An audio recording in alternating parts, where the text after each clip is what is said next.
Howdy, y'all. It's me, Gus Johnson, and welcome back to another melodic music composition with Gus Johnson. That's me. My last videos have been dealing with the area of pitch, using pitch as you compose your melodies. We'll be continuing that, specifically focusing this week on scales, arpeggios, and chords. Because it's a little more in depth, it's harder for me to get through these things as fast. This will be a 15-minute video rather than a 10-minute video. So, as always, when you are composing, just start composing. The first step is getting out there and actually doing the work. So make sure that you are composing on a frequent basis. Doesn't have to be every day. Doesn't have to be for a set amount of time. Just get out there and get doing.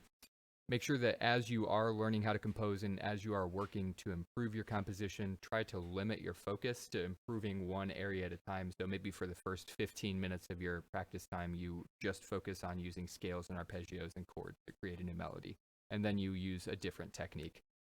And that way will improve your melodic composition. So my limitations for today, I'll be using a repetitive rhythmic pattern, scales, arpeggios, and chords, and just the major and minor tonalities. So nothing too crazy about that. I've got my document set up here. I've got 3 spots, one for scales, one for arpeggios, one for chords.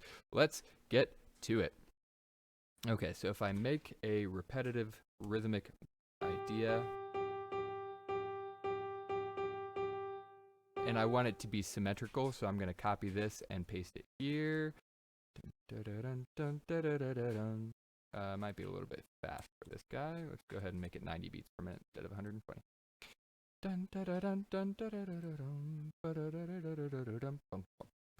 16th notes.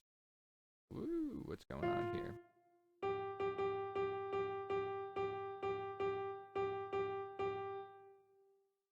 Woo.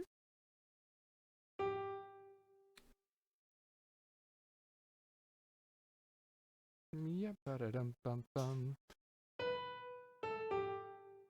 Whoop. Good grief.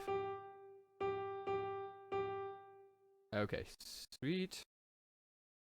All right, since we want it to be symmetrical, oh boy, I am going to do that same chunk for the next little bit here. I'll just separate them out into 2 lines, and since I'm not using my bass clef today, I'll go ahead and hide that, and let me go to layout, hide empty staves. There you go, so now I'm just looking at my treble clef. Okay, so scales are notes that are right next to each other. They are either a half step or a whole step apart, and they follow a certain key signature. That's the way I'm defining that for today. So I'm not going to be using skips or leaps, or at least that won't be the main focus of this chunk. So I've clicked my first note. If I hit Alt-Shift-N, or if you go into your notation or note input tab, you hit re-input pitches there. I'm going to go ahead and start re-inputting some pitches following just the C major scale.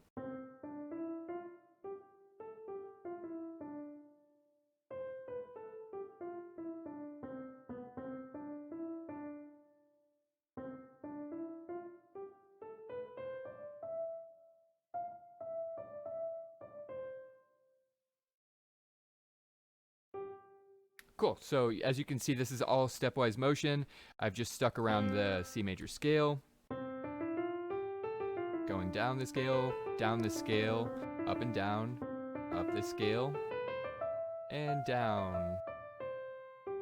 Okay, so I do have a couple of jumps in here. So I jump from D here to C here.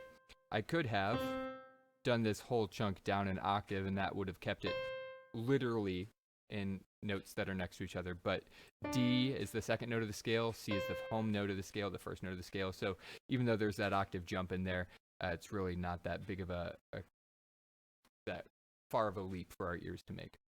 There are a couple of variations there at the very end where instead of just going straight down for a long time, I went down for a bit, then back up and down for a bit, and then I have this dominant sound right here at the very end. So for the first few chunks here, I'm going to focus on my dominant sound. But again, I'm just using this scale going up and down. So I'll focus on the G dominant or mixolydian sound.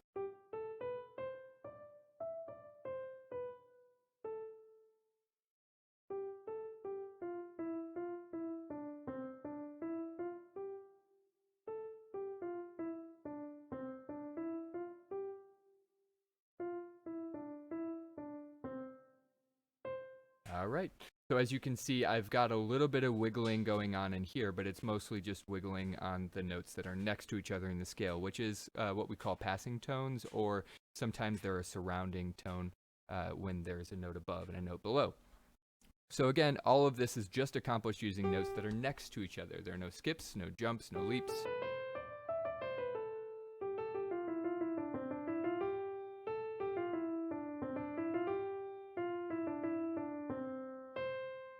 So it sounds complete, it sounds total, because I've used a pattern that makes sense to your brain. Your brain can recognize that you are just going up a scale or down a scale. It's something that your ear is used to listening to.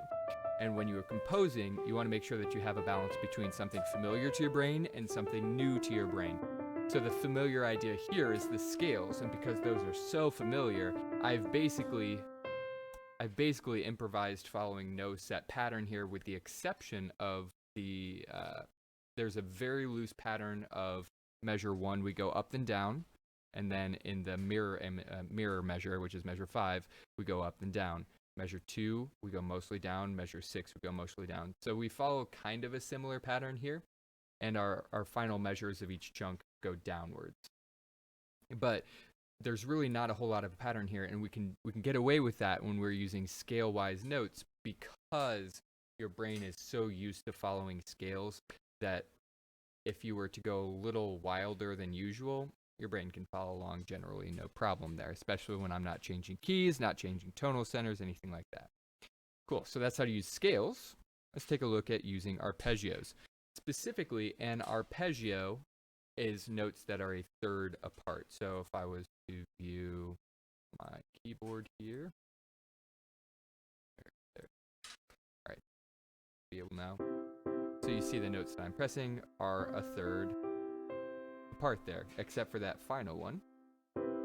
There's officially a third. So there's notes that are all a third apart there. So I'll be using arpeggios to create this next guy. I'll be using a slightly simpler rhythm. Let's go.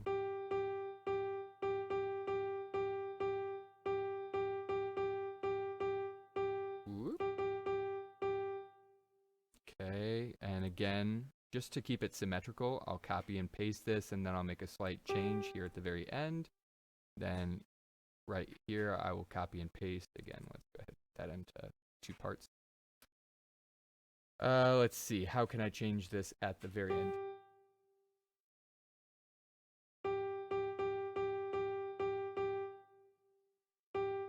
Okay, we'll end it like that. Okay, so I've got symmetrical rhythms here. They're basically the same first time and second time. Now let's go ahead and try out some arpeggios. So if I, again, go to note input, re-input pitch, or hit that computer shortcut of Alt-Shift-N, here we go. So I'm just going to start.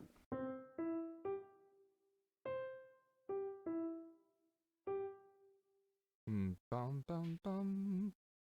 Da, da, dun, dun, dun. So I technically skip E here. Instead of going from G to E, I did go to the next note in the arpeggio, which is okay.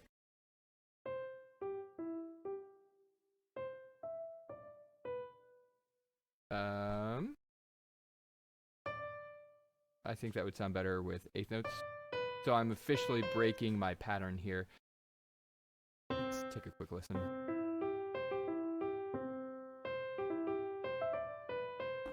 Okay, so I used a different arpeggio here. I used the dominant arpeggio, which would be the G arpeggio, and then I go back to C. So I could continue switching arpeggios. In fact, I'm going to move to the 4th scale degree, which is the F arpeggio.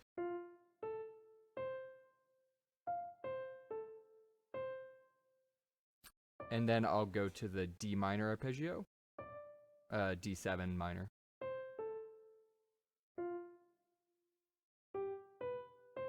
Okay, and then I will have a complete, so I went from the D arpeggio here, the D minor 7, to the G major 7, or dominant 7, landing on C. So I've got a complete cadence there at the very end. Let's go ahead and keep going. Let's use the A minor arpeggio. Let's stick in minor for a second.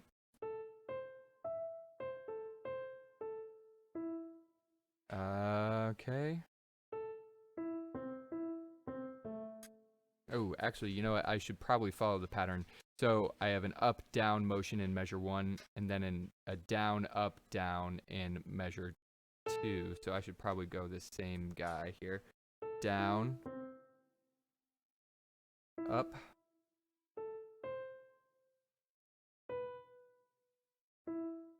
Okay. And then I'm going to switch to D minor 7. We'll get a really big cadence going on in here.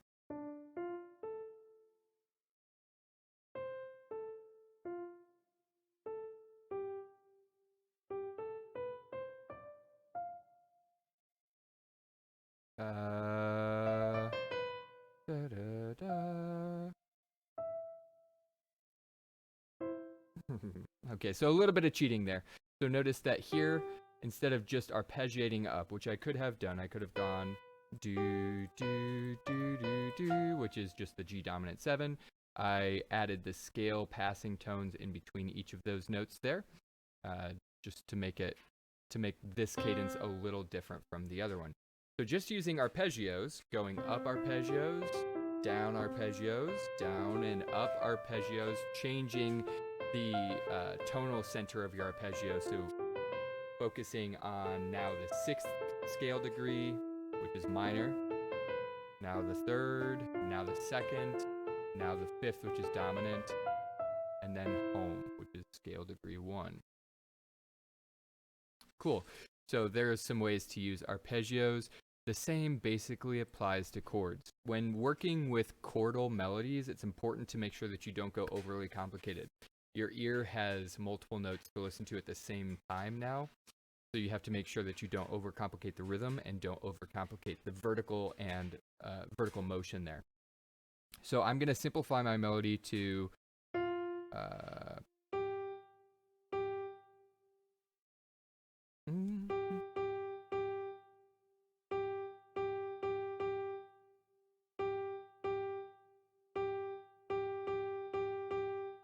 all right, so there's my melody. I'll make it exactly symmetrical. Let's go ahead and put it on separate lines there. So chords are like arpeggios. They are notes that are usually stacked in thirds.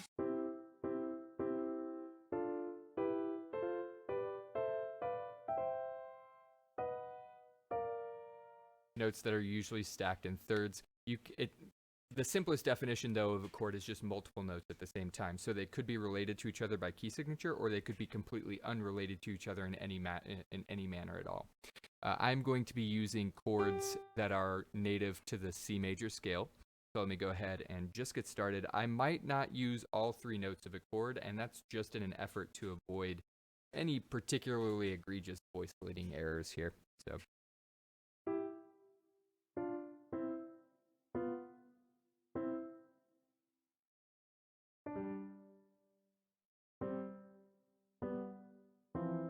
Ooh, oops.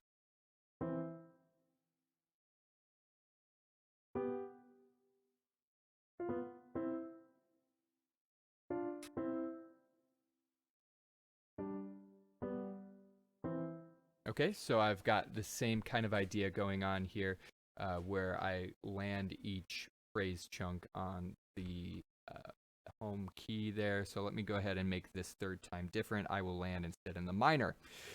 So let's go here.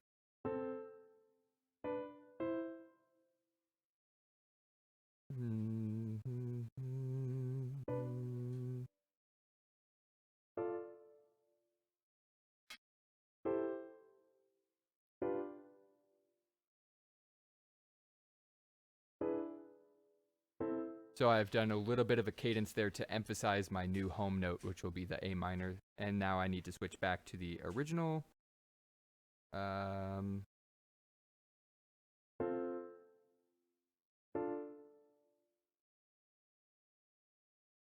What would be good there?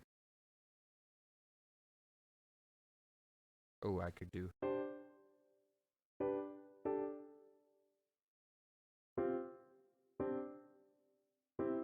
All right, so it's not the greatest chord progression ever, but it does follow kind of a pattern in terms of harmonic motion, where each 2-bar idea finishes on a stable tonic chord, whether that is the major home chord or that is the minor equivalent, you know, scale degree 1 or scale degree 6, basically. So using chords,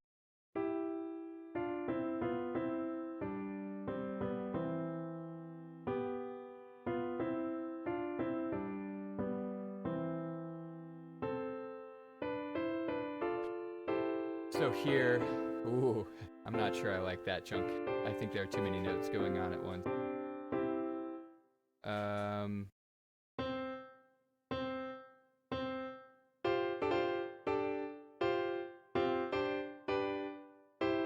There we go. Okay, so I think there are too many notes, but I did follow a structure in terms of harmonic motion, upwards and downwards arcs. Notice that 21 and 22 here are upward and downward. 23 and 24 are upward and downward. 17 and 18 are mostly downward. The same thing goes for 19 and 20. Additionally, if you haven't worked on cantus firmi yet, so firmus, sorry, canti firmi. How do you multiples those words?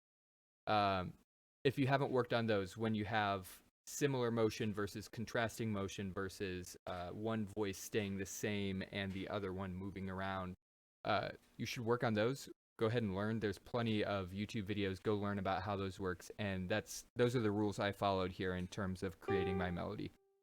But because I followed patterns of harmonic motion and directionality of my melody, I got away with using chords to go ahead and play my melody there. If you have any questions, shoot me an email, or you can reach out to me on YouTube.